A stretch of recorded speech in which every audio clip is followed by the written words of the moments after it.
I'm Brother Ilya Rashad Muhammad, and I am truly honored to be facilitating this very important plenary session during this Savior's Day.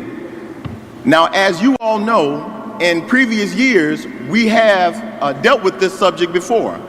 It was our 2012 plenary session where we had the likes of Mr. Gage with us, but this topic is perhaps more important and more relevant now than ever before, because the events of the 9/11 attacks and the subsequent laws and policies that were passed literally impacted America and the world like never before.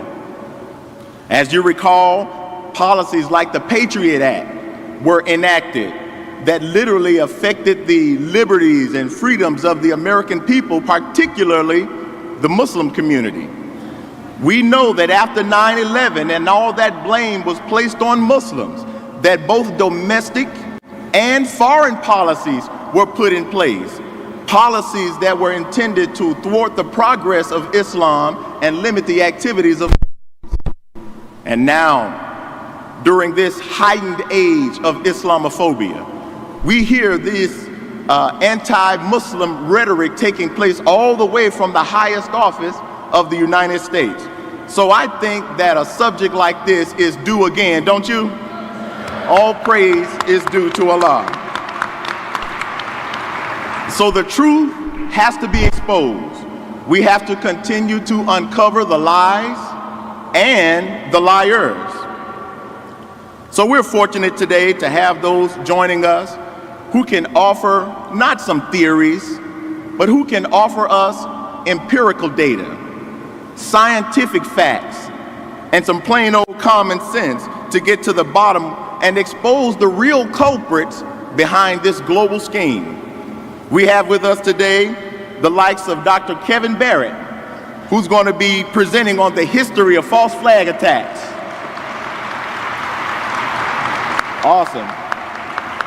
We have again with us Mr. Richard Gage, who will be presenting on the science of the collapse of the World Trade Centers. And we have, of course, with us that investigative journalist, Mr. Christopher Boland.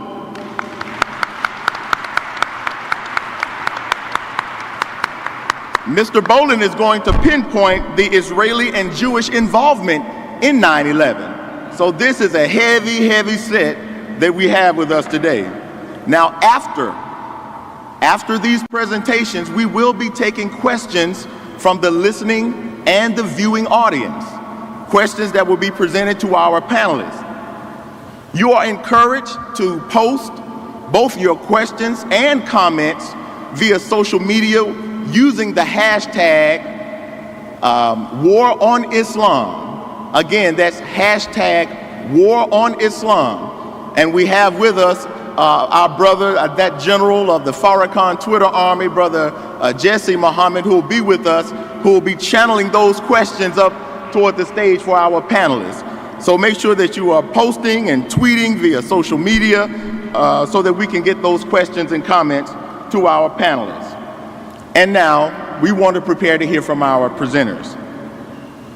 Our first presenter is an ally in our efforts to expose the truth behind what really happened during those 9/11 attacks. He'll be presenting on an important topic that most historians, whether deliberately or not, for some reason don't tend to talk about. We're talking about Dr. Kevin Barrett here. Let me give you a little bio on Dr. Barrett. He has a PhD in Arabic and Islamic studies, and he holds advanced degrees in English, French, and African literature. He's the author of 3 books, including Questioning the War on Terror, which literally just deconstructs this whole notion of the war on terror. Consequently, he was blacklisted from teaching at the University of Wisconsin since 2006. He is one of the best-known critics of the war on terror, and he's here to give us an insightful history of false flag attacks help me to receive to the podium, brothers and sisters, this scholar and historian, Dr. Kevin Barrett. Let's welcome him to the stage.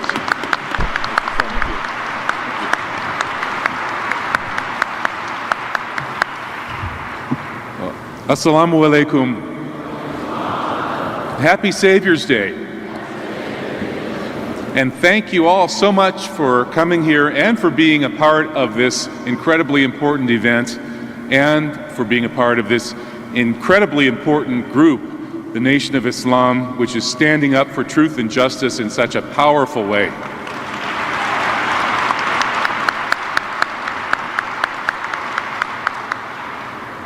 So my presentation today is about false flags, and I've picked sort of the top 10 examples to introduce the topic, going back through history and leading up to where we stand today. So we need to get to the slides. Whoever's controlling the slide panel. Okay. We'll have it up in just a moment. Let me begin with a short definition of a false flag. The first question people ask is, well, what does that mean, a false flag? It comes down to us from a naval historical discussion of attacks in which one ship would attack another ship, flying the wrong flag, pretending to be somebody else. And a concise definition might be a horrific staged event blamed on an external enemy and used to create or exacerbate violent conflict and consolidate power. Well, this is my most recent book, Orlando False Flag, and we'll come back to these recent false flags, but let's go back in history now to 9/11. On September 11th, 2001, the only people who knew what false flag meant were the people in the military strategies academies who teach about them there. But the rest of us probably didn't even know what that term meant. So let's do a quick historical recap of the false flag in history. Top 10. Number 10 in our list is all to the Roman Empire.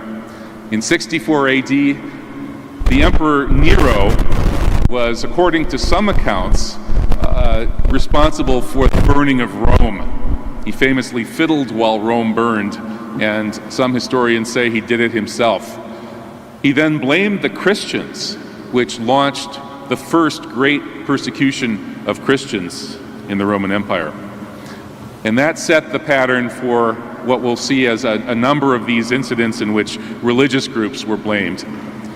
One of those, a very famous one to those who study false flags, was the so-called gunpowder plot of 1605 in London. It is still celebrated every November 5th in the United Kingdom, in England. It's Guy Fawkes Day. Remember the 5th of November. Every November 5th, people in England burn Guy Fawkes in effigy. Guy Fawkes was the patsy who was blamed for planning to blow up the Parliament building.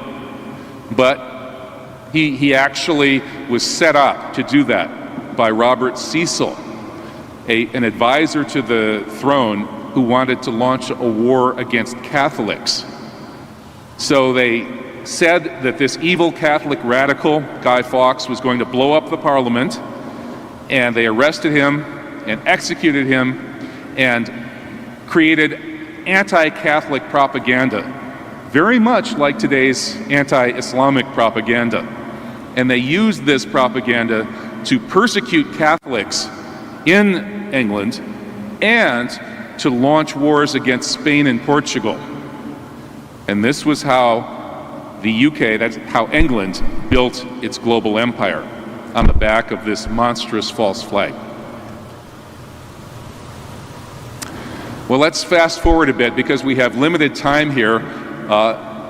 Number 8 on my list of top 10 false flag case studies is the incident of the USS Maine, which blew up in Havana Harbor in 1898, launching the Spanish-American War, in which the United States stole all of Spain's colonies from Cuba, Puerto Rico, over to the Philippines. This explosion was blamed on Spain, but today all historians agree that Spain had nothing to do with that explosion.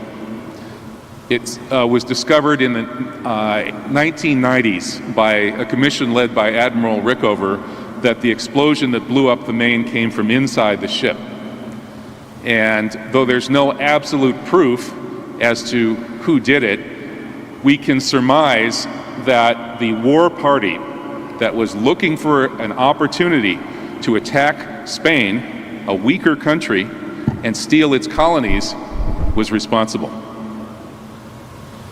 In 1915, just less than 20 years later, public opinion in the United States was prepared for entry into World War I by the destruction of the Lusitania, a passenger ship loaded with armaments and sent straight into the path of the fleet of German U-boats that sank it.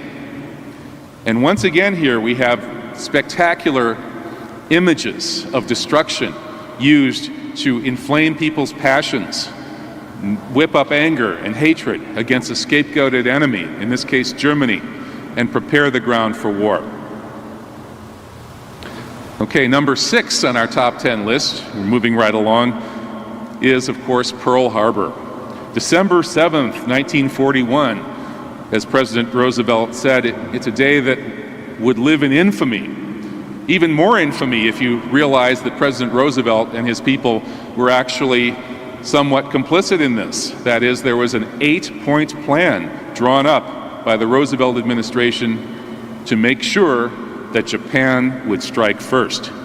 And they broke the Japanese codes, they knew the attack was coming, and instead of protecting their people, they left 2,000 Americans out there on those exposed, old, obsolete, mothballed battleships to die as a kind of human sacrifice to the gods of war.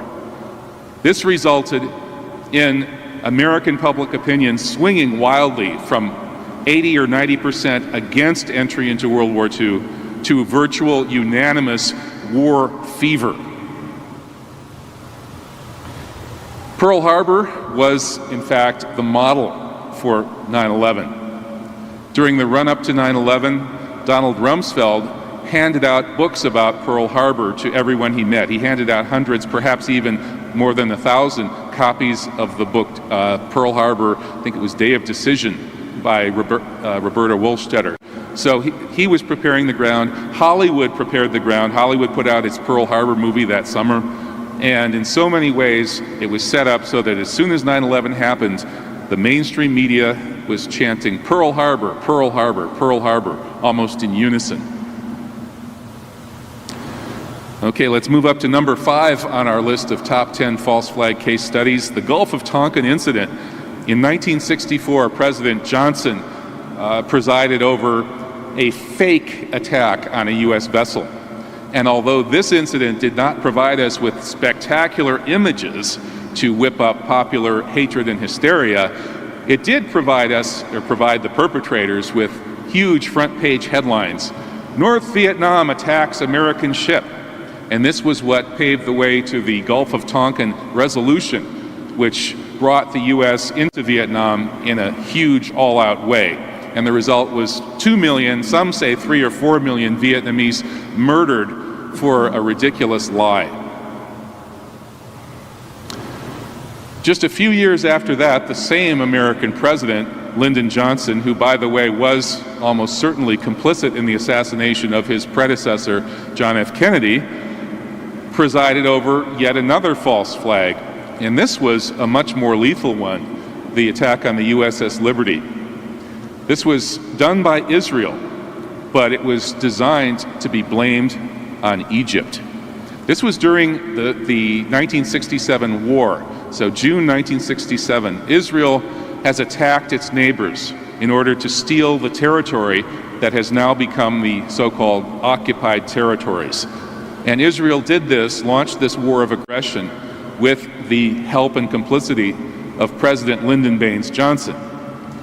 This incident, in which the Israeli fighters, they had boats and planes, the planes strafed and virtually destroyed the USS Liberty, killing 34 American sailors and wounding nearly 170, 180. This event was designed to bring the United States into the 1967 war on the side of Israel.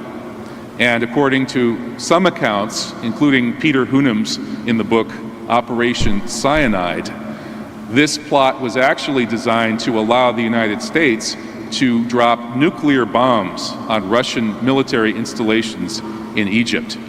And had those sailors on the USS Liberty not succeeded in putting out their message that it was the Israelis who attacked them, we very well might have seen an all-out nuclear war back in 1967. So the exposure of a false flag, in this case by those heroic sailors on the Liberty, may have prevented untold destruction. Well, if you look at the USS Liberty here on your left and compare it to the hole in the USS Cole on your right, you'll see it looks quite similar, doesn't it? The USS Cole was one of these pre-9/11 false flags. That is, there were a number of terror incidents during the 1990s that paved the way for 9/11. These false flags were designed to set up Osama bin Laden and Al-Qaeda as a plausible patsy. That is, to implant the idea in our minds that Al-Qaeda was capable and willing to stage huge attacks on America. But in fact, the Yemeni government investigation of this incident reported that it was an American false flag. That is, the Americans were responsible for attacking their own ship. And there were several other 1990s false flags as well that paved the way to 9/11, including the 1993 bombing of the World Trade Center, which was done by the FBI.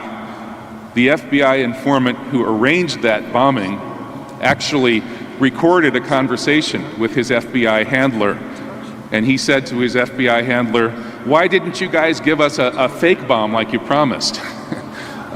And this was even reported in the New York Times, but somehow that information has been suppressed ever since. There were also attacks on the U.S. embassies in Africa as well. So 9/11 happened, and we'll get to that in a moment with the other speakers, but now I'm going to lump together all of the false flags that have happened since 9/11 and targeted Muslims and used Muslim patsies as a sort of one series of events, partly because there are so many of them and they come one after another. It's hard for us to actually look at one of them hard enough and study it intensely enough to understand what happened with that one. And just as we're doing that, another one happens, and they keep us in confusion. So I've been trying to keep up with these events, and I've edited 3 books about them. These 3 books on the screen: We Are Not Charlie Hebdo, Another French False Flag, and Orlando False Flag. And these 3 books bring together 55 leading public intellectuals, including many quite prominent ones. Rabbi Michael Lerner is in the first book. He's America's most famous liberal Jewish political pundit, and he's actually a friend of Hillary Clinton, believe it or not, and he's in the book. Ajamu Baraka is in the second book. He was the Green Party's vice presidential candidate this year, and the media tried to manufacture a scandal about him being in this book. So we have a number of former CIA people and so on as well. Very high-level people are helping expose these false flags. And these include the attacks in Paris in 2015. We had this cartoonists who were killed by radical Muslims. We had in January 2015. We had the follow-up attack in Paris in November 2015, and then we've had a number of others, most recently here in the United States, the biggest one being this Orlando event back in June. All of these events have certain things in common that allow us to identify them pretty quickly as probable false flags. And this is what you have to keep your eyes open for. Well, first, what purpose does this serve? The timing. Is there a political purpose for this to happen right now? Like, for instance, the Charlie Hebdo attack happened at the perfect time to derail France getting friendly with Palestine, among other things. Another thing we have to ask ourselves is there evidence that the patsy that they're blaming was set up too quickly? Did he drop an ID card at the scene, as almost always happens, and so on and so forth? So these are two key factors, sort of timing and who benefits, and is this patsy affiliated with intelligence services? Did he drop an ID card, and so on? Okay, let's get into some details about the Charlie Hebdo attack. We know this was a false flag because there's a fake shooting that happened in front of the Charlie Hebdo magazine offices. You can find this video on the internet. It was widely spread as propaganda against evil Muslim terrorists. But in fact, if you look closely at this video, you'll see that it's not a real shooting. The guy is being supposedly shot in the head with an AK-47 from point-blank range, and his head is unaffected by that.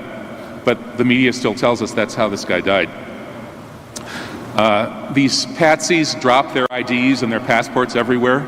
It happened on 9/11. Magic passports floated down from the trade towers.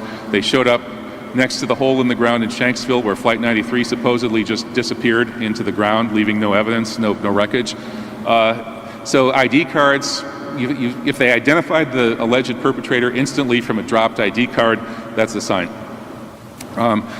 This was the only picture of any dead bodies after the November 2015 massacre in Paris.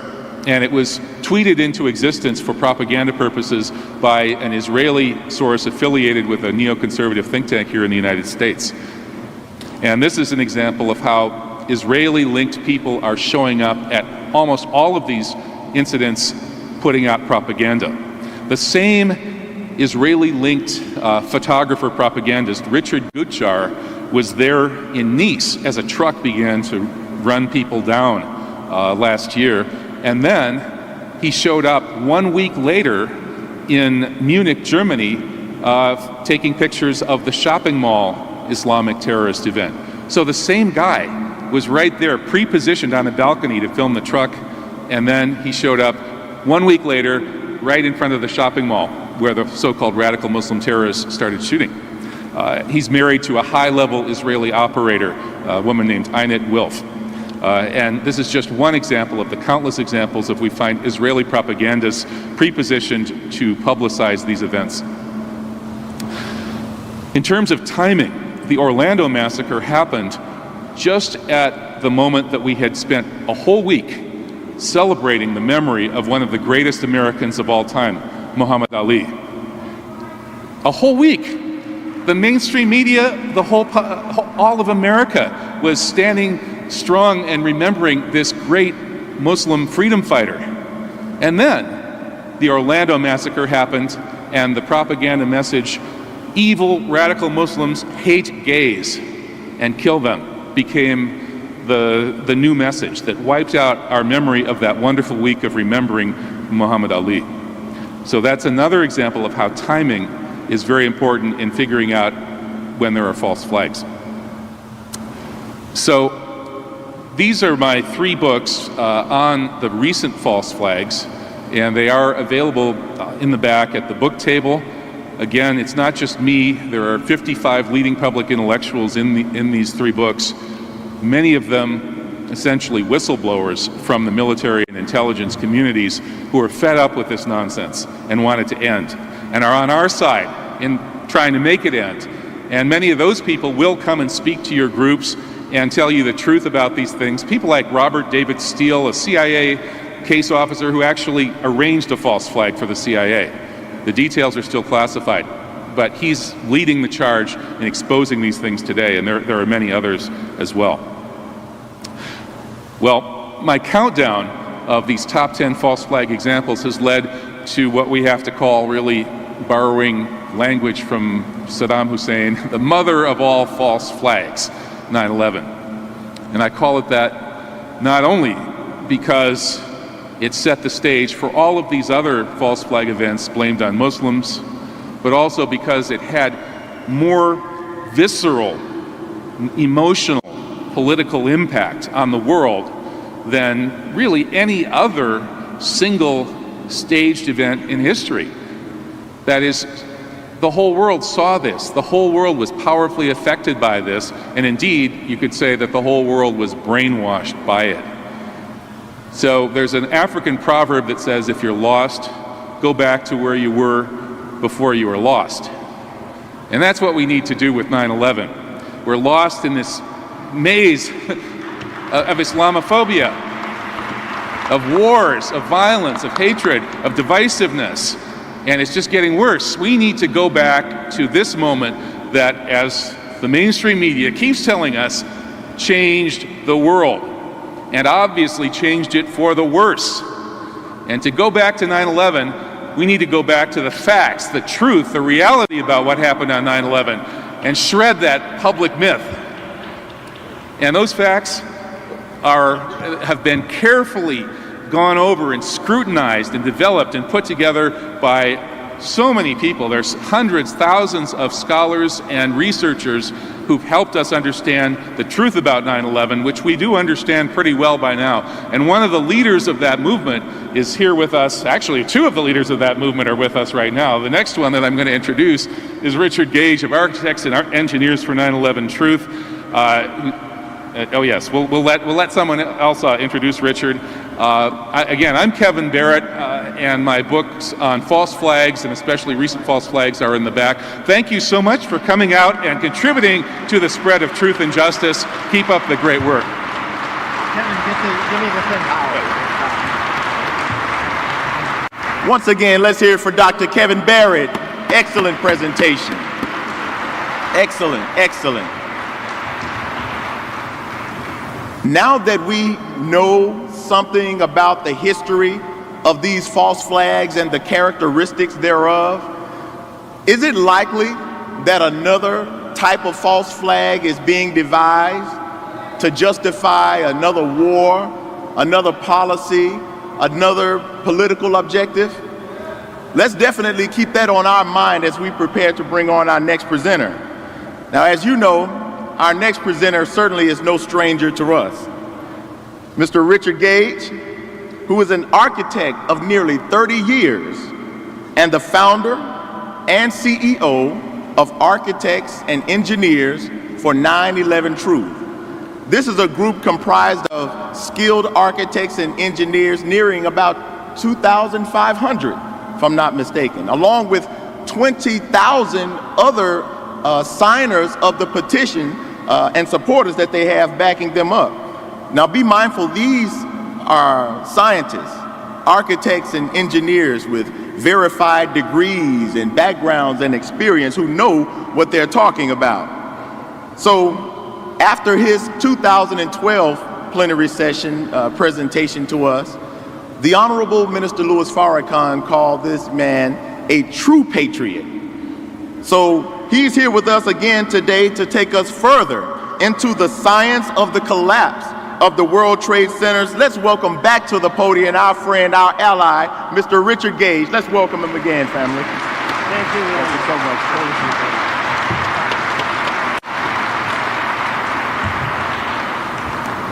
Thank you.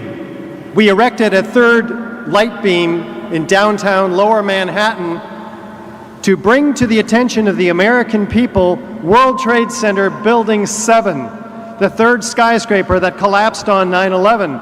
I want to tell you about it. Why? Because it collapsed suddenly, symmetrically, at free-fall acceleration on the afternoon of 9/11 by normal office fires, according to the official story.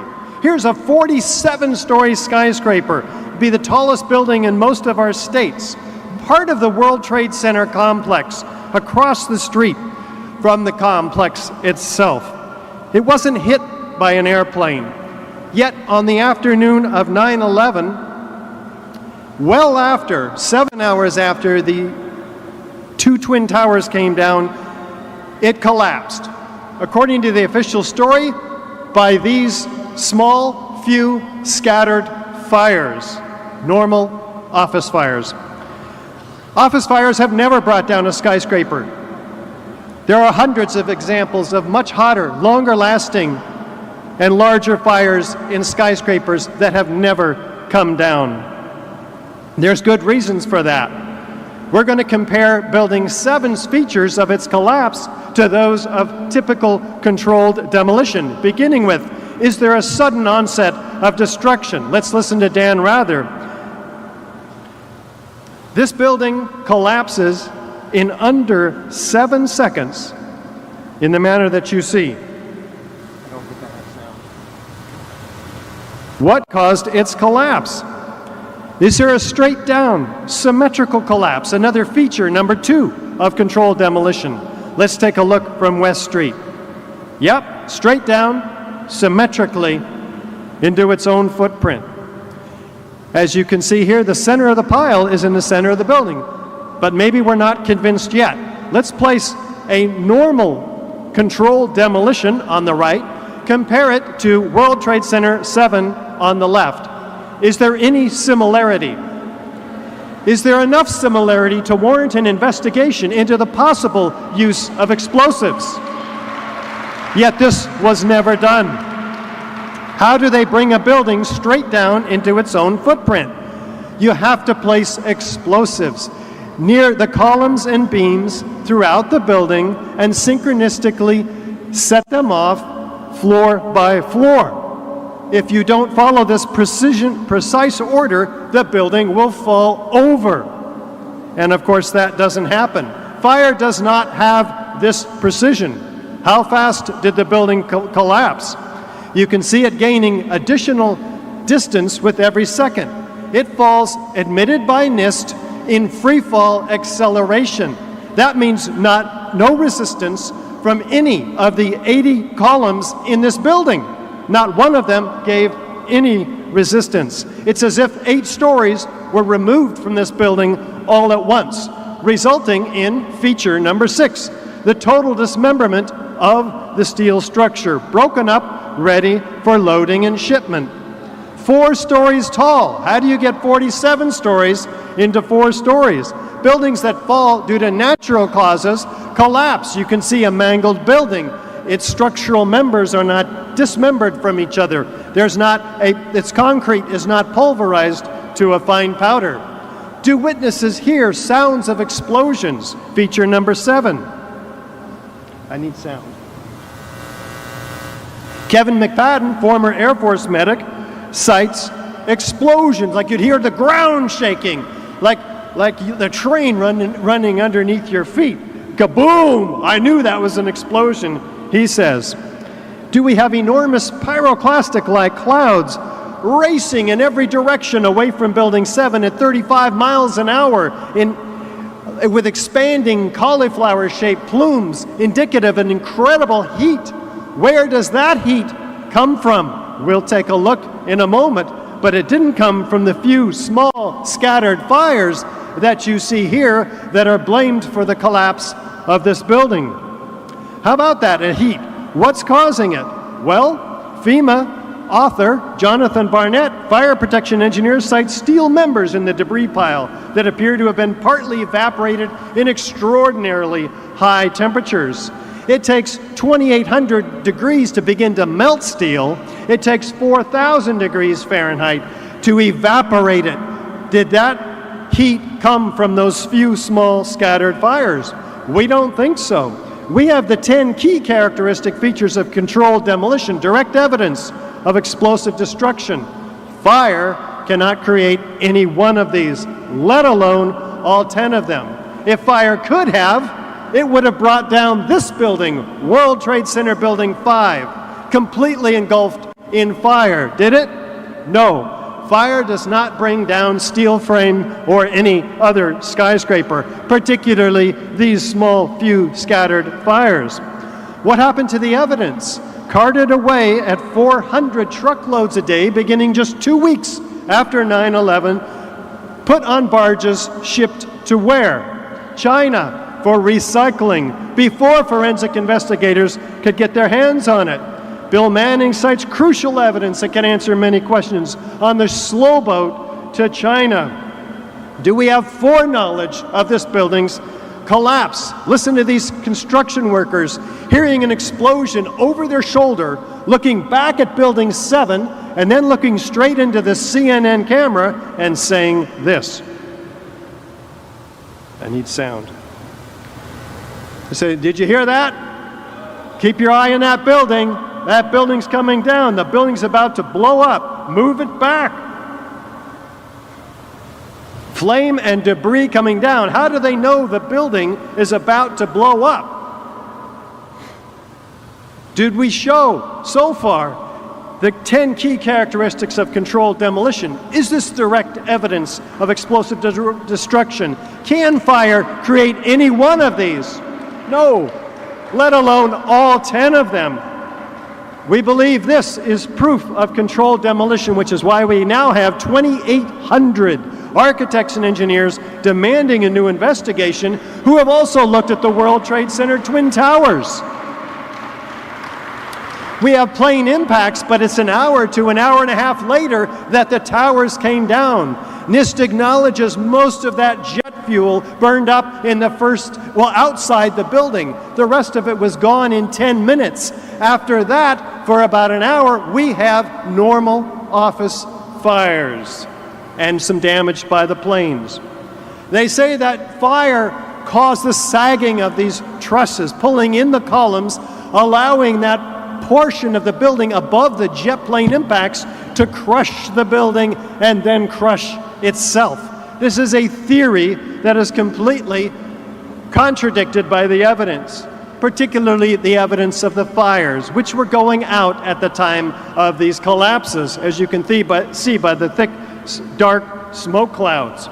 Is there a sudden onset of destruction? And what would produce that? Sounds and flashes heard and seen by witnesses. 118 of them documented in 2005 after a lawsuit forced the city to release this damning evidence of observations of flashes, sounds of explosions, and other phenomena indicative of explosions, like this. Simultaneously, from all four sides, material shot out horizontally, momentarily delay before you could see the collapse. An explosion in the South Tower, one floor under another. Figured it was a bomb because it looked like a deliberate, synchronized kind of thing. Seemed like on television when they blow up these buildings, seemed like it was going all the way around like a belt. All these explosions. Let's see what they're talking about. The North Tower on the right. Known controlled demolition on the left. Is there any similarity? We'll slow it down halfway for you. Is there enough similarity to warrant an investigation into the possible use of explosives? Especially since it looks exactly like a controlled demolition, especially since fire, the official cause of these buildings' collapse, along with jet plane impacts, has never brought down a skyscraper ever. Somewhere in the middle of this World Trade Center, there was this orange and red flash coming out. Flash just kept popping all the way around the building, and the building had started to explode. Saw a brief number of light sources being emitted from inside the building between floors 10 and 15. I saw flash, flash, flash. Then it looked like the building came down. The building was blowing out on all four sides. We actually heard the pops. You heard the pops of the building, with each popping sound, initially an orange, and then a red flash came out of the building. Then it'll go all the way around the building on both sides. Let's look at the South Tower. Is there any similarity to a known controlled demolition which we're seeing on the left? The South Tower on the right looks exactly like a controlled demolition. Should it not have been examined? One of the first hypotheses of NIST, rather than completely ignored, especially with all the evidence of testimony of witnesses of explosions. I saw flash, flash, flash. Then it looked like the building came down. I thought the terrorists planted explosives somewhere in the building. That's how loud it was, a crackling explosive. These guys are saying boom, boom, boom, boom, just like a controlled demolition like you see on TV. Our firefighters Credible. We think so. We're told the upper part of the North Tower crushed the rest of the building and then destroyed itself. But as you can see, in the first 4 seconds, it's destroying itself. It's as if it's liquefying, it's telescoping. You can see it here quite easily, in fact. In the first 4 seconds, that upper part is telescoping in on itself. It is destroyed, dismembered. There's nothing left to crush the rest of the building at any speed. Let's take a look at the North Tower starting and now stopping. Just like you heard the firemen say, all the way around the building, symmetrical explosions. None of the photos or videos show an upper section of this building destroying the rest of the building. As you saw, it was gone. What it looks like is more like the volcanic eruption in the Tongan Sea in 2019. Upward, outward, arching streamers, followed by thick white smoke clouds, which are indicative of incendiary destruction, a geometry of fireworks. Let's look at the South Tower. It does begin to tip over. So we have 20 degrees off-center, asymmetrical damage from the loading of this building falling off of itself, asymmetrical damage from the jet plane damage, asymmetrical damage from the fires. How can it have symmetrical destruction all the way down from the top to the bottom in under 12 seconds? Just like the firefighters described, like a belt, all these explosions all the way around the towers. Take a look yourself as we zoom in on those explosions. Are we looking at a collapse or a series of thousands of explosions? And as we zoom in to feature number 3, take a look at these individual isolated explosions called squibs here. These are coming out at 150 miles per hour, 200 feet per second, 80 miles an hour. 60 floors down up to. These are pulverized building solids. You can see the solids in these explosions. And this tells us, well, these are puffs of air being produced by that pile driver which is driving down the building. But it was gone. You saw it was destroyed in the first 4 seconds. And if these were puffs of air, they'd blow out all the windows in an open office planning, which these floors were, not these individually charged, isolated explosives that are in this engineered pattern, as you see here, often at the facade, 20, 40, 60 stories below. How fast is the building coming down? Let's take a look. Well, here's 3 seconds, 4, 5, 6, 7. In under 12 seconds, the entire building is completely shattered, its structure from top to bottom. This is near free fall acceleration. The columns are not giving hardly any resistance. These columns, more steel in the facade than glass. What happened to it that it lost all of its resistance? How did it get totally dismembered? Feature number 5 of explosive demolition. Well outside the perimeter of each of the twin towers, broken up into its original 37.5-foot lengths, these core columns, laterally ejected, feature number 6 in this case. As we proceed, freely flying structural steel sections, individually freely flying, back 2, 3, forward 2, 3, back 2, 3, forward 2, 3. That's 45 degrees. It starts out laterally. What force in a gravitational collapse can send thousands of freely flying structural steel sections weighing 4 tons laterally, landing 600 feet in every direction, shot out at up to 80 miles per hour? Enough force to send a 200-pound cannonball 3 miles. And there are a lot of cannonballs coming out of here. And we're missing 110 floors that should have been stacked up at the bottom in some mangled fashion, but seen. Are they there? No. On the left, we see a two-story pile of core columns, perimeter columns, etc. On the right, in Mexico, we see what we'd expect to see, stacked up floor panels, 90,000 tons of concrete. What happened to it? It's not at the bottom. Oh, there it is, being pulverized in midair by some extraordinary series of explosive forces. Pulverized 200-micron particles, laying 4 inches thick across lower Manhattan. What do they find in that pulverized concrete powder? And in the pile, molten iron dripping from the molten steel, literally molten steel at the heart of the tower's remains. The firefighters are describing molten steel flowing like lava from a volcano. They don't see this in office fires. It takes 2,800 degrees to melt steel. Streams of molten metal that leak down the hot cores and flow down. Metal dripping from a beam. A river of steel flowing. Says who? The structural engineer that designed these twin towers himself, documenting this. Flowing out of the material held in the hands of this, of the jaws of this crab claw, pouring out of the South Tower 10 minutes prior to its collapse. Molten iron. We can tell by its color temperature, by its color, that it is not aluminum or lead or copper. This is iron.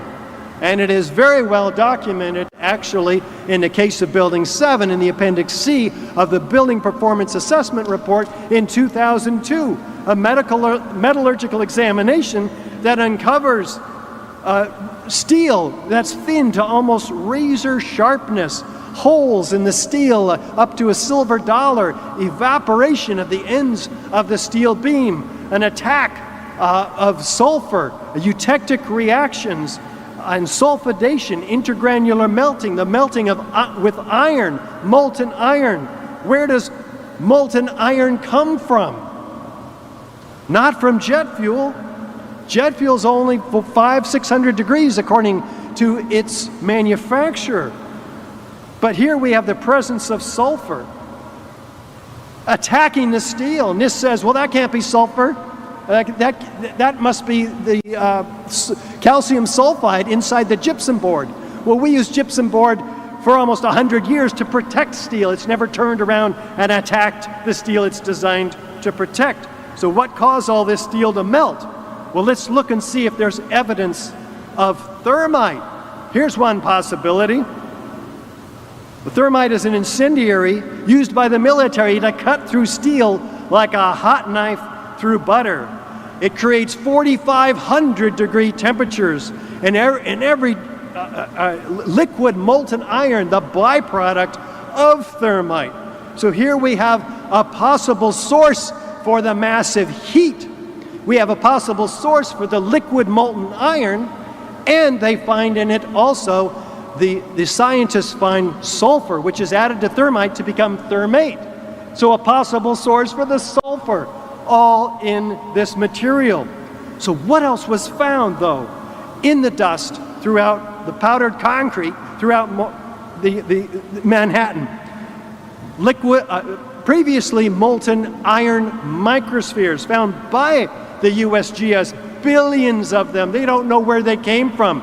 They're the diameter of a human hair on average, almost naked to the human eye. And R.J. Lee, another environmental consultant, finds these. They're so ubiquitous, they call them a signature element. It's not even World Trade Center dust unless it has these spheres. Up to 6% of the dust is these unknown liquid, previously molten iron microspheres. They're everywhere. Well, here's how thermite reacts. A small experiment. Thousands of what? Aerosolized molten iron forming itself by surface tension into spheres, falling just as you see here. Well, that's found in the dust. They can't explain it. What else is found in the dust, though? independently collected samples documented by a team of international experts from Stephen Jones in Utah, Niels Harrit in Copenhagen. They document 4 independently collected samples. What do they find? Red-gray iron, red-gray chips, about 1/16 of an inch long. There's up to 10 tons of this material. Here's the ones they documented. They come up to a magnet, so they get real curious, and they do a X-ray energy dispersive spectroscopy. They find the ingredients of thermite, unignited thermite. So before we had the ingredients of ignited thermite in the iron microspheres, here we have ingredients of unignited thermite. They get real curious. They zoom in 50,000 times with an electron microscope. What do they find? Iron oxide crystals, aluminum platelets, set in an organic bed of oxygen, silica, carbon. Very sophisticated material, an incendiary that's been engineered and set with organic material to become more explosive. And just like the results before them, at 420 degrees centigrade, about 800 Fahrenheit, they ignite. What do they produce when they ignite? Iron microspheres. So we know where the iron microspheres came from. They came from these chips. That's extraordinary, internally consistent, self-corroborating set of data that could put a lot of people away for a long time. As if we didn't know where these spheres came from. They're found attached to partially ignited nanothermite chips. It's called superthermite.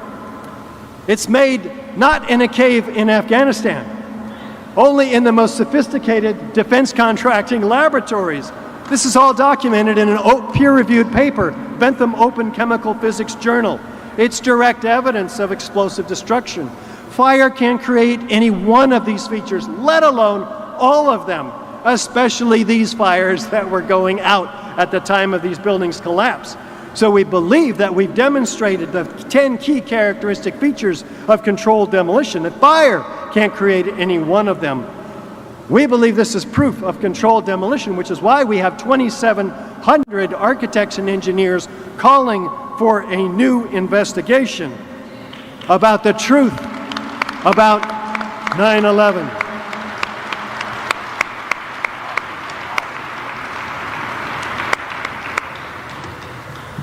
Thank you. One more time for Mr. Gage. Very powerful, very powerful.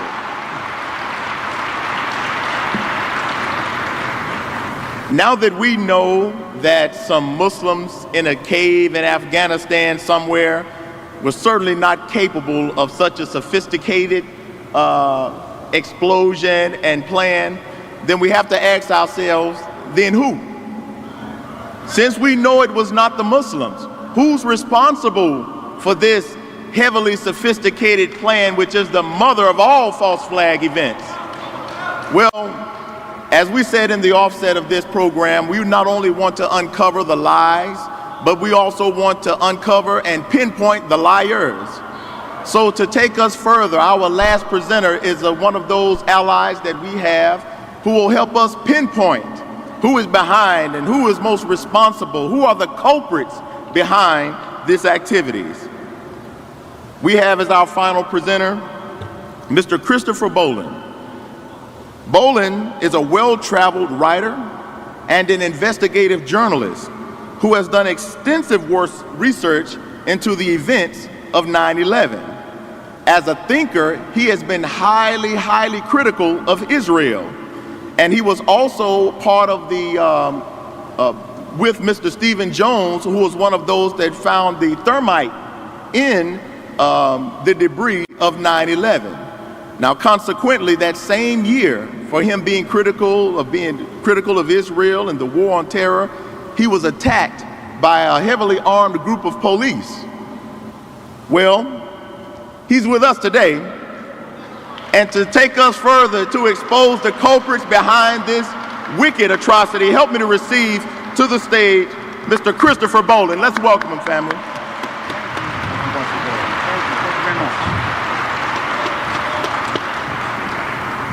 Hello, can you hear me all right? It's great to be here. Salam alaikum.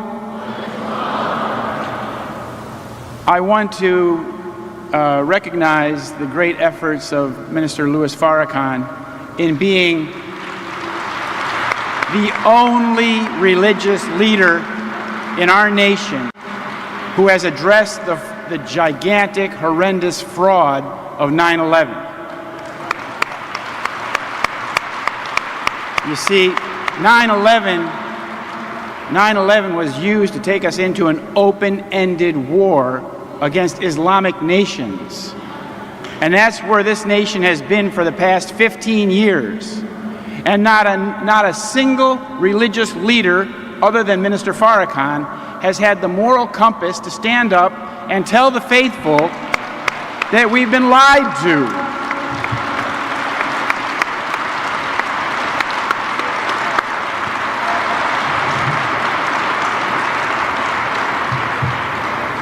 So, I've written this book, Solving 9/11, The Deception That Changed the World. It's changed our world.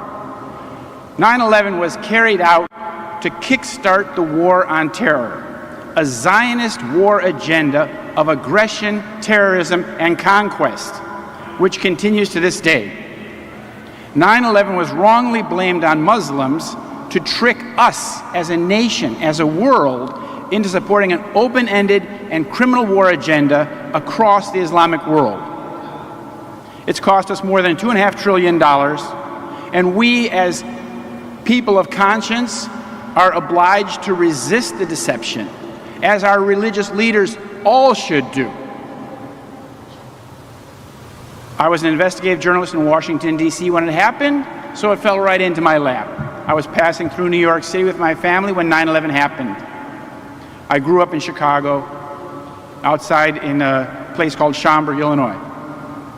Here's my book, The Deception That Changed the World.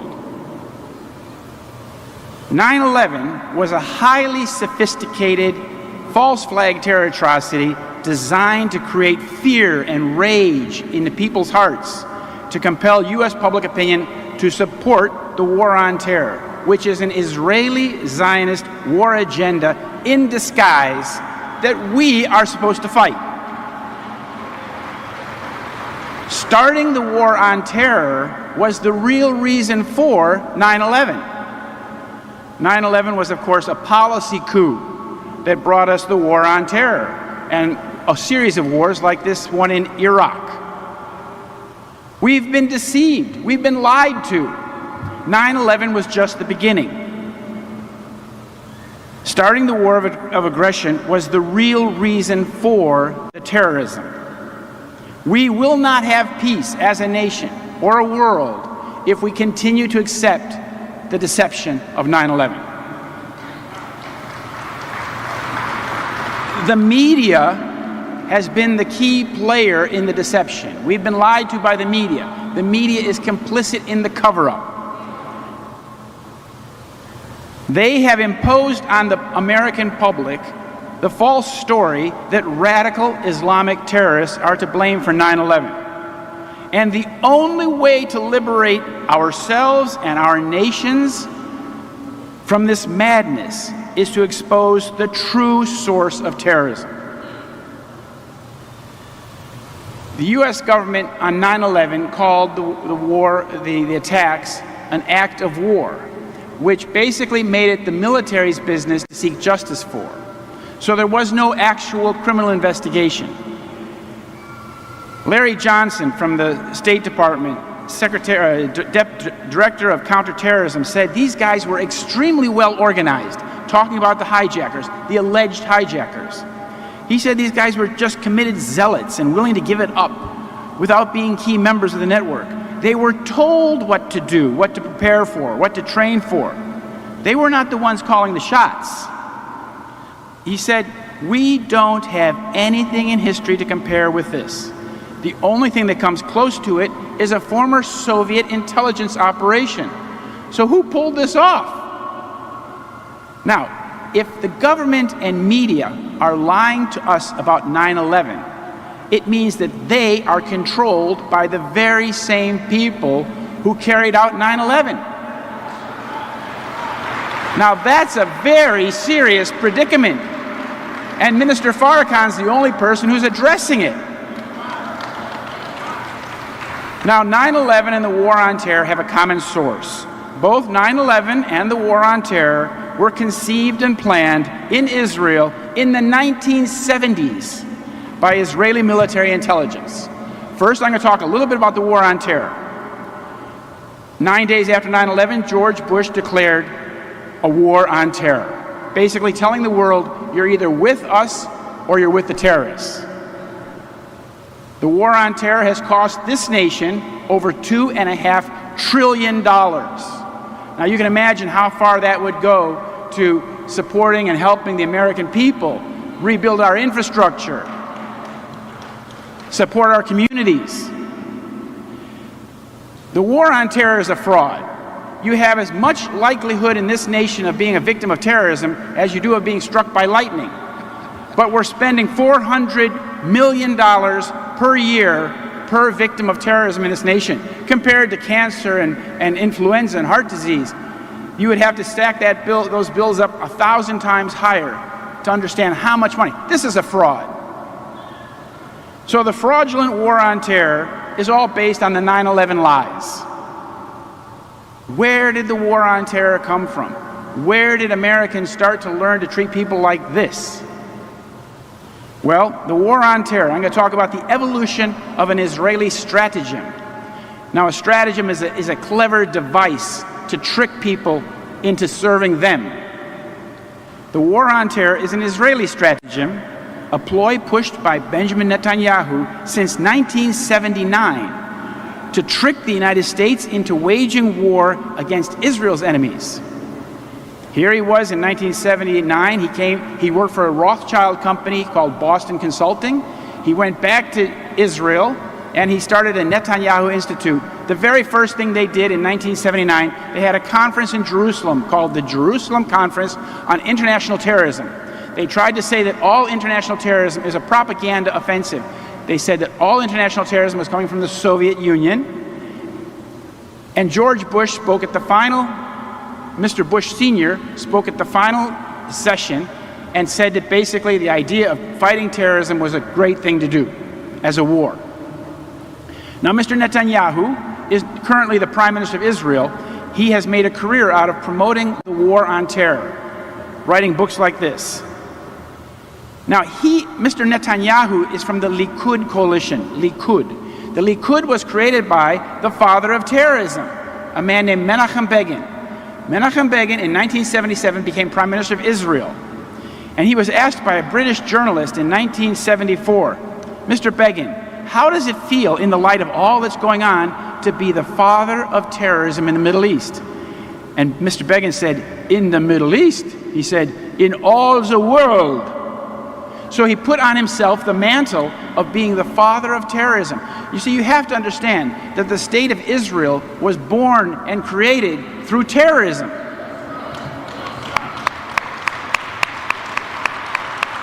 This is 1946. This is one of the first things he did as head of the Irgun.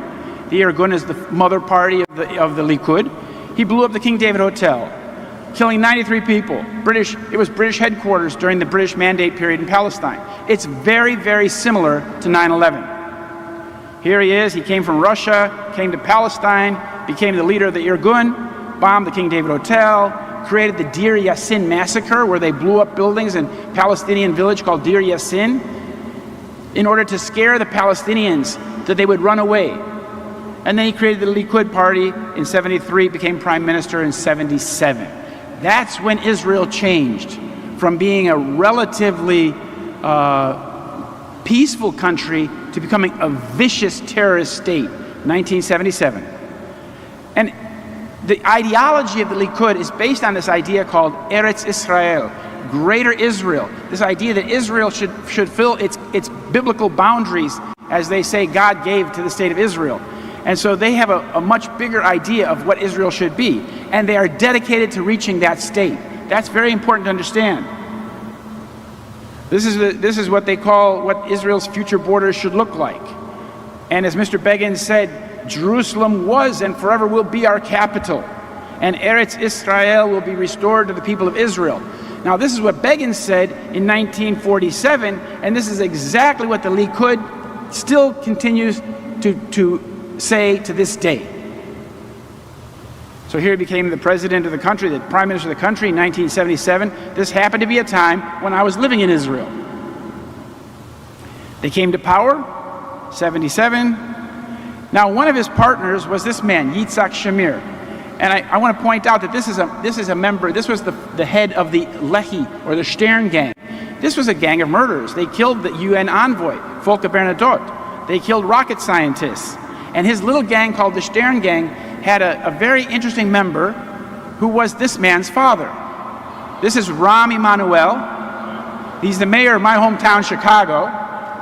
And his father was a member of the Stern gang when they killed that UN ambassador. Now, here are some of the fathers of terrorism. This is a photograph from the Lavon affair. The Israelis did a false flag terror attacks in Egypt back in 1954 in July. And it was run by these men here. On the left is Shimon Peres, then Mr. Lavon, then Moshe Dayan and his assistant. And they blew up, they put bombs in American and British libraries in Egypt with the intention of the blame being put on the Muslim Brotherhood. Because the Prime Minister of Israel said after this event, he didn't know about it, but Shimon Peres had been running it. And he said Shimon Peres shares the same ideology. He wants to frighten the West into supporting Israel's aims. And that is exactly where we are here today with terrorism. They're trying to frighten us all the time into supporting their war agenda. But it's not our agenda, and it's not an American agenda. In 1948, before Israel became a state, the Joint Chiefs of Staff analyzed what this Israeli Zionist state. Zionism means Israeli nationalism, Jewish nationalism. And the Joint Chiefs of Staff said this. They wrote this in their 13th paper. They said, Zionist strategy will seek to involve the United States in a continuously widening and deepening series of operations intended to secure maximum Jewish objectives. And what were those maximum Jewish objectives? The expansion of Eretz Israel, the land of Israel, into Jordan, Lebanon, and Syria, and the establishment of Jewish military and economic hegemony over the entire Middle East.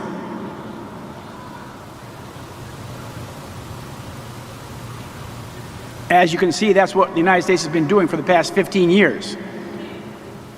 Now, these were the strategic goals of the father of Israel, Ben Gurion, who was another Rothschild employee. He said in 1948, after Israel became a state, he said we should go on the offensive and smash Lebanon, Jordan, Syria, and then take out Jordan, Syria will fall, and if Egypt dares to resist, we'll bomb Cairo. This is the Prime Minister of Israel 1 week after the nation became a state. This is, of course, what Israel did to the United States. Many people will say, oh, Israel wouldn't do that. They wouldn't attack us. Well, read your history, 1967. They attacked this ship, and the Tel Aviv said, from the radio control said, identify the ship. The pilot said, it's American, American. Tel Aviv control said, sink the ship, no survivors.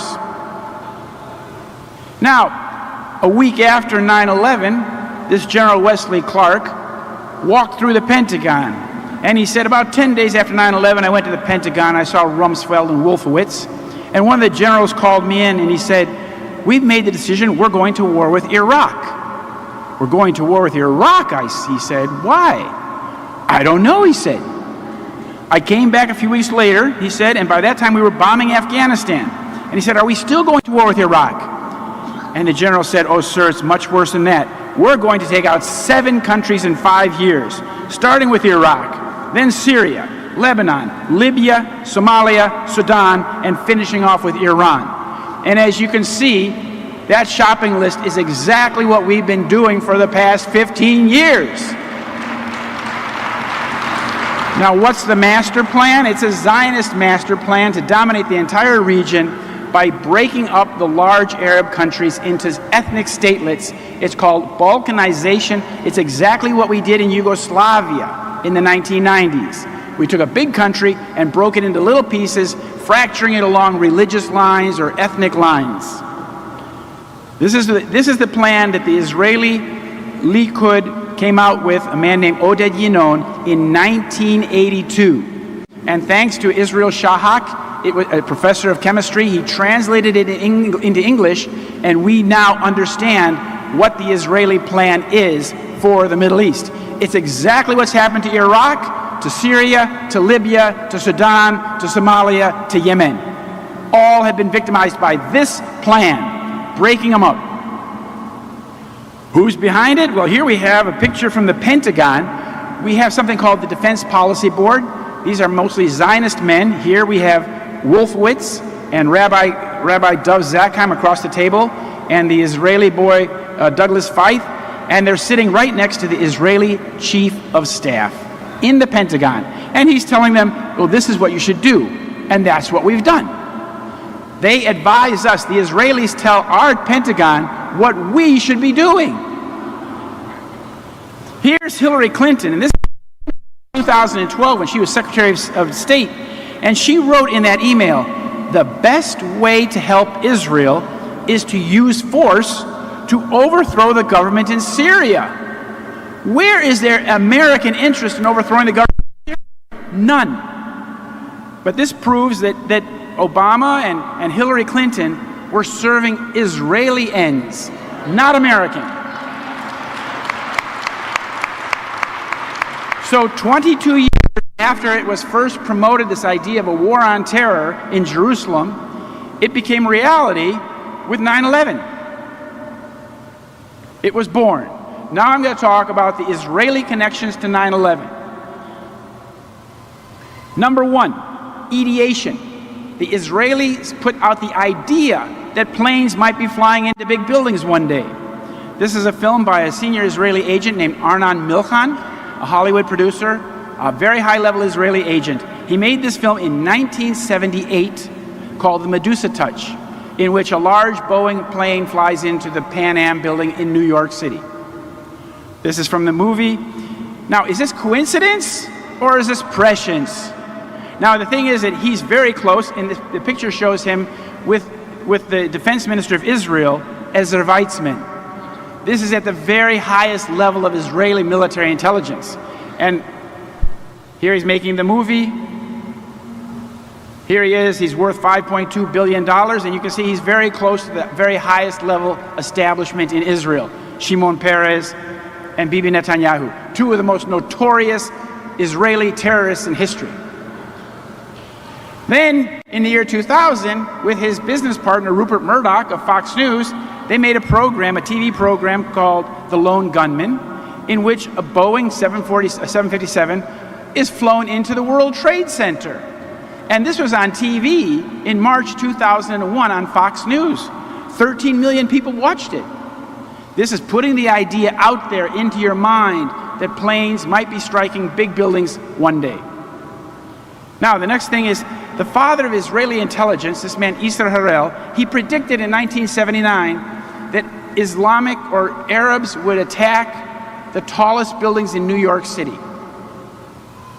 He predicted to this man, this Jewish man here with Menachem Begin, and he said, Mr. Evans asked Harel, Isser Harel, do you think terrorism will come to America? And if so, where and why?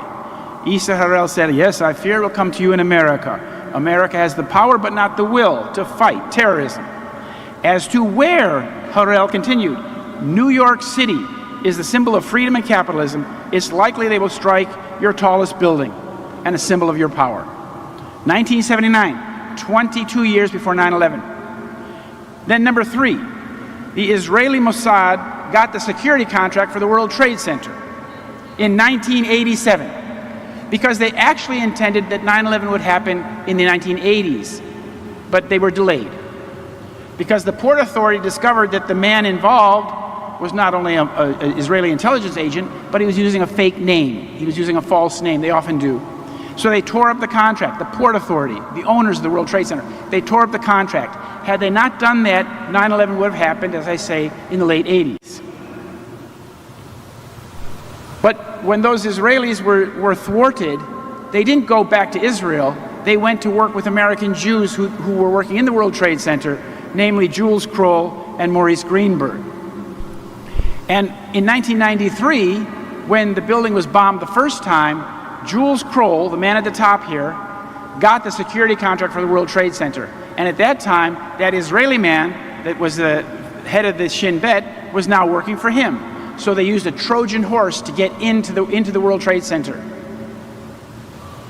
Number 4, Israeli military intelligence created Al-Qaeda. They created the Islamic foe for the war on terror. Because if you're going to have a big war on terror, you have to have an enemy.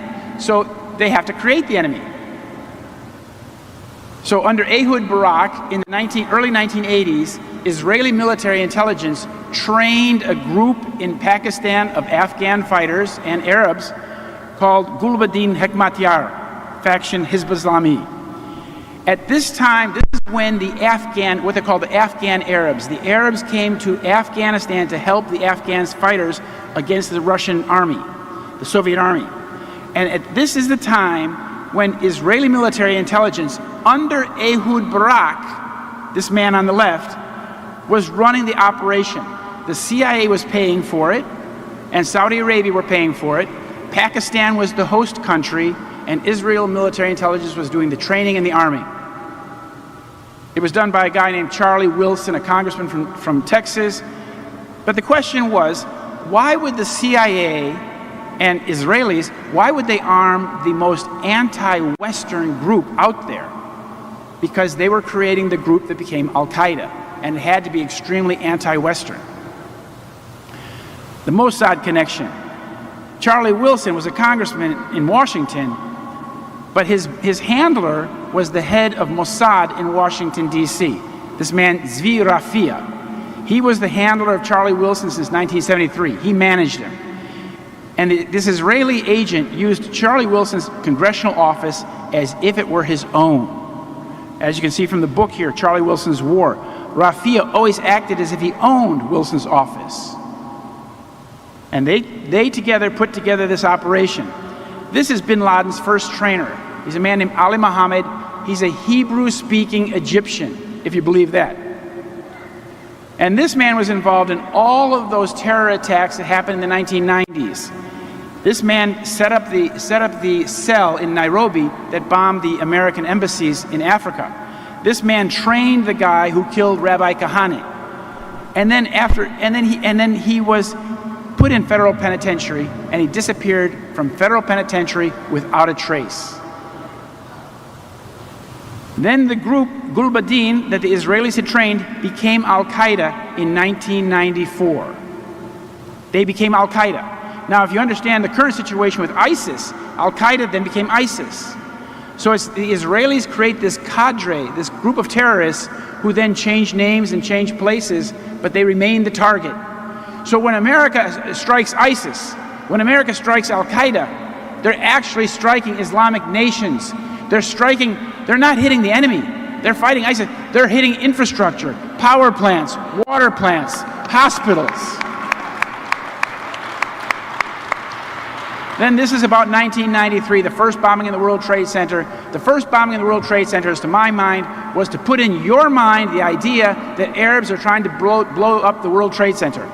So the interesting thing that this narrative was given to us by an Israeli, Michael Chertoff, who was the prosecutor in this case in 1993, and Judge Michael Mukasey, a fellow Zionist, was the judge who oversaw the whole thing.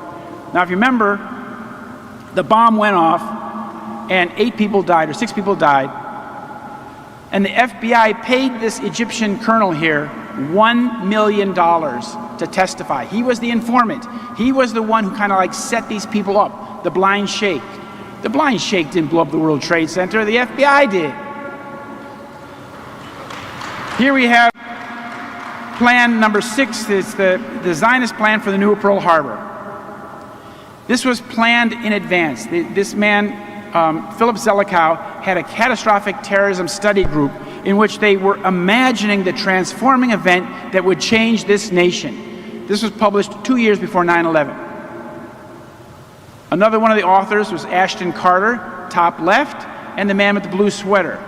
These are Rothschild agents. These men, when they wrote that paper, were working for a group called Global Technology Partners, which is an exclusive affiliate of Rothschild North America. Their whole business is getting onto the gravy train of American defense spending. That's where the money is. They take the money from us, they put it into war, and the Rothschilds profit from it. And another group was PNAC, Project for a New American Century. They said that the process of transforming the American military into this worldwide dominant force would be a long change, absent some catastrophic and catalyzing event like a new Pearl Harbor, which is exactly what 9/11 was meant to be. Now, this is another point. The Israeli Mossad controlled security at U.S. airports, the key U.S. airports, on 9/11. And the men that ran this company, ICTS, based in Holland, are these characters here. Mr. Shukerman, Yair Shamir, the son of Shamir, and Boaz Harel. It's a Rothschild company. They controlled passenger screening at Boston Airport, Newark Airport, etc. They controlled who got on the planes. Now, then again, Israelis created false histories for these men. 15 of these 19 supposed hijackers lived in Florida, where many of them had been given duplicate licenses, and others had reported having lost their passports. So what you have is a game where you have two people that are using the same identity. One is an Israeli agent that looks like him, and one is the person himself. In this way, they leave a fake trail for that person, incriminating him. This is explained in the very good book, The Little Drummer Girl, by John le Carré. It's an Israeli plot. It's an Israeli action. This is what they do. They leave fake trails for people. They incriminate them. And in the book, the Mossad person says to this actress, terror is theater. Theater's a con trick. Do you know what that means, con trick? You've been deceived. 9/11, in July 2001, Zionists got the lease for the World Trade Center. Zionist is, again, Israeli nationalists, people who believe in Israel over everything else. It's a political ideology. It's not a religion, it's not a race, it's not an ethnicity. It's a political ideology, flat and simple. Now, how that happened, how did Larry Silverstein get the World Trade Center is very interesting. He got it through Ronald Lauder. Ronald Lauder, the son of Estee Lauder, he was in charge of the privatization scheme for New York State. And in this scheme, they decided to privatize the World Trade Center. Now, Mr. Lauder also funds a school at Mossad University in Israel called the IDC. And at the IDC, the person who runs his school is Major General Danny Rothschild. The Rothschilds, the Rothschild family of Britain and France, they built Israel. They paid for Israel. They built the first 30 settlements. The first one is called Rishon LeZion, the first in Zion. That's where Danny Rothschild was born. So they made a few children as well to carry on the family genes. Now, what's the connection between Larry Silverstein and the buildings? Well, the Port Authority owned the World Trade Center. The Port Authority was headed by this man, Lou Eisenberg, another Zionist. There were some very convoluted negotiations in the summer of 2001, and the World Trade Center passed to Larry Silverstein. These two men are on the board of the United Jewish Appeal, the largest funding organization for the state of Israel in the United States of America. So it was the Zionist connection that got the building to Larry Silverstein.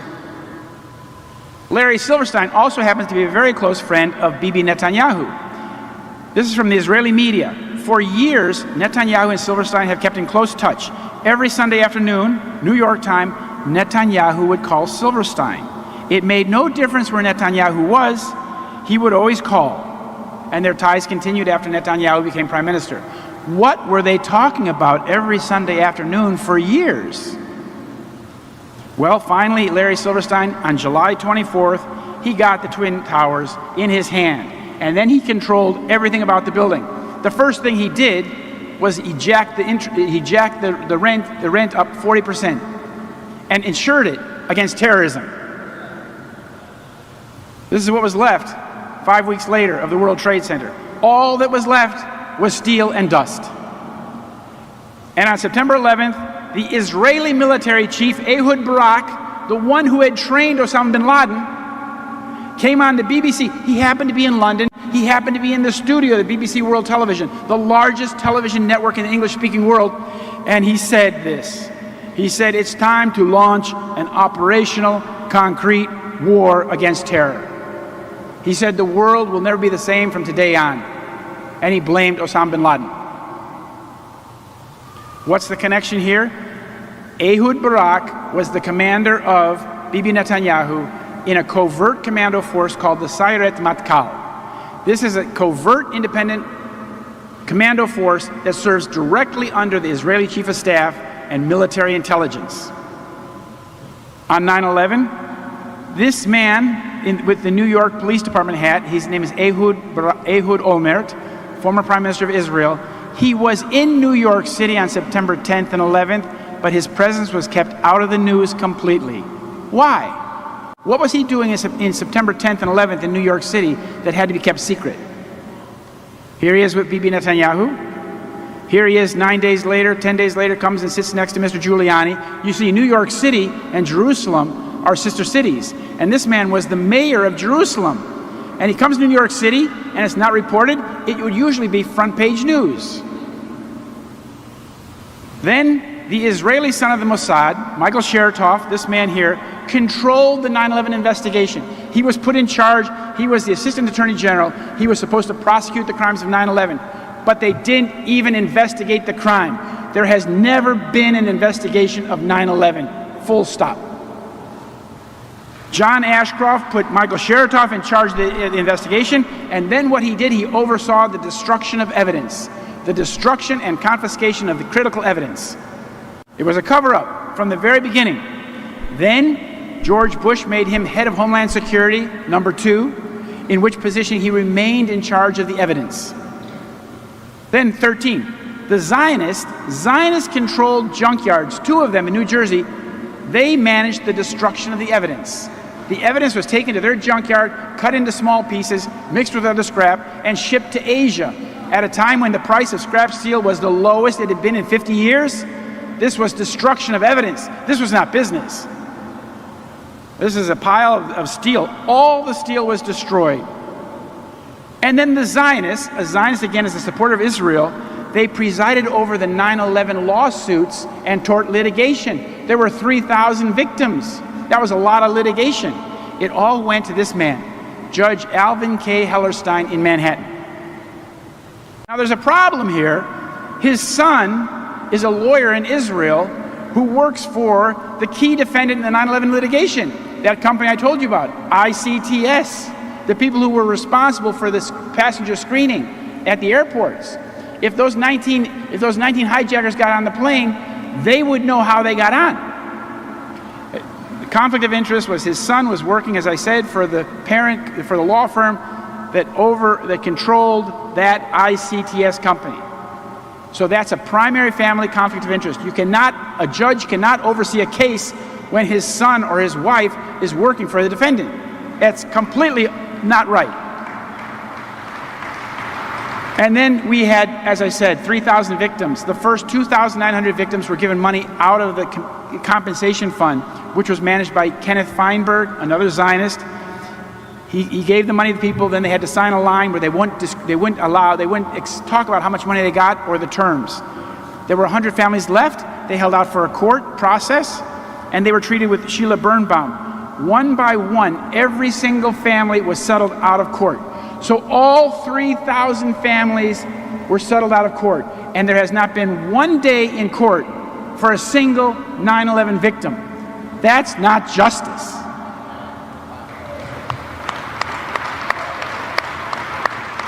This is Judge Mukasey. This is the fellow Zionist judge who oversaw the court process in the 1993 bombing, and he then oversaw Larry Silverstein's insurance claim with the insurance companies, where Larry Silverstein got paid twice for the destruction of his buildings. He made from $100 million of a down payment with borrowed money, he got something like $5 billion. The 15th point is Benjamin Netanyahu admits that 9/11 benefits Israel. He said on 9/11 to the New York Times, he was asked, how will this affect Israeli-American relations? And Netanyahu said, it's very good. It will generate immediate sympathy. Who would say it's very good when there are 30,000 people who are thought to be in the rubble dead? A couple years later, he said in Hebrew, speaking to an Israeli audience, he said, we are benefiting from one thing, and that is the attack on the Twin Towers and Pentagon and the American struggle in Iraq. Israel is benefiting from that, not America. And then the point that the Zionists control the myth. They wrote the myth. This man, Philip Zelikow, was in charge of the 9/11 Commission, and he wrote the outline for the report before the people even began working on the report. And this man's specialty, he went to school, he's a Zionist, he went to school and he got a master's degree or a PhD on the creation and maintenance of the public myth. Because what we've been sold is a myth. We've been told a myth that Islam is trying to attack our nation. And unfortunately, Donald Trump still supports that myth. He was in Tampa the other day and he said radical Islamic terrorists are determined to attack this nation, as they did on 9/11.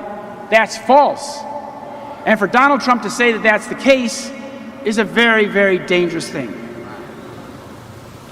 And here's the people who worked on the report. They said, this is the John Farmer, he counsel for the report. He said what the government told us about what they told Congress, the commission, the media, and the public about who knew what when was almost entirely and inexplicably untrue. And these are the commissioners themselves, Thomas Keane and Lee Hamilton. Thomas Keane said, to this day, we don't know why NORAD told us what they told us. It was just so far from the truth. So the American people have been given a pack of lies about what happened on 9/11. And it's time we wake up from this nightmare. And my last point is that then if you go to Ground Zero, if you go to New York City, there's a big memorial there, and there's a strange building called the Oculus, and there's a shopping mall, and they have these ponds, and there's names are carved in granite around the ponds. This was designed and given to us by the Israelis. The Israeli engineer, the Israeli designer who built it is this man here. The World Trade Center Memorial was designed by a friend of the Netanyahu family. His name is Michael Arad. He's the son of Moshe Arad, the former Israeli ambassador to the United States. This is how they want to control the story. They give you the idea for the story, they control the story, they make it happen, and then they control the legacy.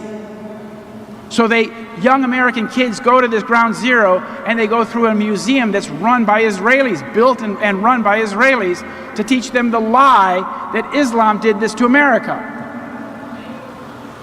Here's Mayor Bloomberg talking to Netanyahu. They're discussing the 4 Israelis who died at 9/11. This is 10 years after the fact. Now, the critical thing is that the media has been lying to us. This is the New York Times, a Zionist-owned newspaper, family of the B'nai B'rith. 3 years after 9/11, they came out with this editorial of the paper, and they said, in the 3 years since 9/11, we've begun to understand that it's possible to know what happened without knowing what happened. How Orwellian is that? And for 15 years, the controlled media has pushed the false story about 9/11 and the war on terror, all the while suppressing all evidence that disproves the official myth. Why does the media do this? Because we have today, almost all of the media in this country is owned by 6 companies. And those 6 companies are owned by the Rothschilds. Here we have media moguls like Rupert Murdoch, who push the lies about 9/11 and the war on terror. They are complicit in a criminal cover-up with the people who did 9/11. Now, the Rothschild banksters create people like Mr. Murdoch so they control all the public opinion in this country. That's what the media in the country today, in NBC, CBS, CNN, Fox News, it's psychological warfare against the American people 24/7. And this is my final slide. This is summing up my analysis, and this is from Dr. Alan Sabrowski. who wrote this paper called Treason, Betrayal, and Deceit, 9/11 Beyond. And he said the evidential trail for 9/11 and the wars in Afghanistan and Iraq runs from PNAC, AIPAC, the Israeli lobby and their cohorts, through the mostly Jewish neocons in the Bush administration and back to the Israeli government. None of the denials and political machinations can alter that essential reality. And that's what I'm saying, is that we've been fooled, we've been tricked, we've been deceived into a war, and this is not our interest at all. This is an Israeli war agenda that we have been tricked into fighting. Thank you very much. Wassalamu alaikum.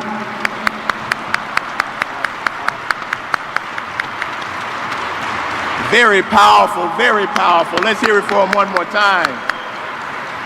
Excellent. Excellent, man. That was awesome. And again, let's thank all of our presenters, and certainly thank the Honorable Minister Louis Farrakhan for inviting our guests to share this very clear and lucid data with us.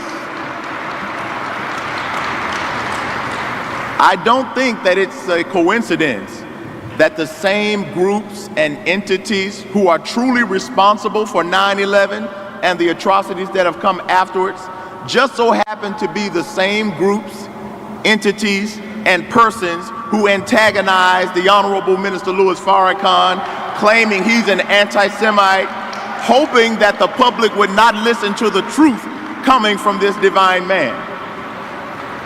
So brothers and sisters, because of time, we're going to have to limit the questions that we do right now to one or two, maybe one from social media and one coming from the audience. However, our guests will be in the back of the room. They have their products and publications available, and they will be more than happy to accept your questions and comments, as well as have some contact information to stay with these brothers and sisters, to stay connected with us.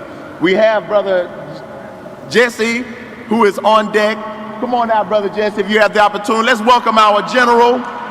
You could call him our press secretary, but I think press secretaries aren't having a good name right now. So let's bring him to our podium, Brother Jesse Muhammad. Assalamu alaikum. I want to let you all know with great excitement that we have the hashtag War on Islam trended nationally at the #1 spot during today's presentation. So this is being talked about all around the country and the world. All praise is due to Allah. So the Farrakhan Twitter army is at work right now. We have one question from social media, well, we have many, but one in particular that has been asked over and over again that we want to present to the presenters is, how do we make these perpetrators pay for this, and what does justice look like in this case? What would justice look like? You want to take that one? Here. Okay. I don't know if it's on or not. Is it on? Yeah. What would justice look like? Justice would be the revealing, exposure, and prosecution of the people who did 9/11 and the people who covered it up and tricked us into war. That's fast.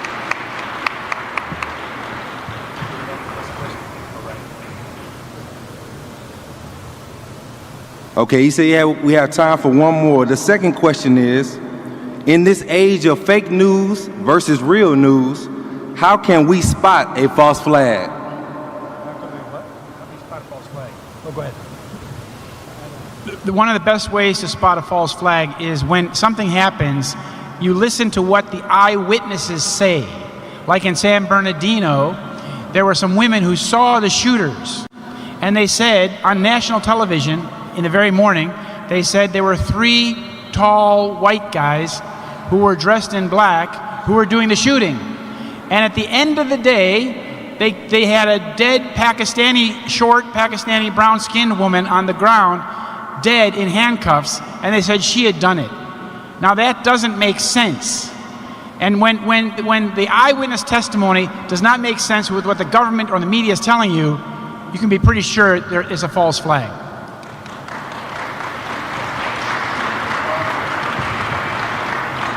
Short and powerful, short and powerful. Brothers and sisters, before you leave, we definitely want to make sure that we all stay connected. We cannot allow this to be a wonderful event where all of this powerful information was shared, but we don't continue this movement and continue a sense of activism. One thing we can all do is make sure that we stay connected with the Honorable Minister Louis Farrakhan, who's going to be delivering the keynote address tomorrow at the Joe Louis Arena. A very timely address. Have no fear for the future now. The future is ours. Of course, stay connected with the Honorable Minister Louis Farrakhan on Twitter, Facebook, and Instagram, and all of his social media sites. Also, we want everyone to make sure that you connect and stay updated with this information, this movement, and this level of activism on noi.org/9/11 revisited. Again, that's noi.org/9/11 revisited. We have continuous workshops that will be taking place.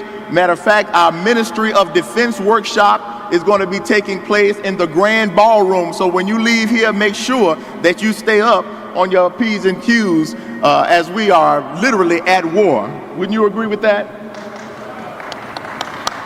So we can't remain idly by. So we're going to conclude this portion of the program. Again, please see our panelists, our presenters at the end of the room where they have their own books and publications. Thank you so much. Happy Savior's Day.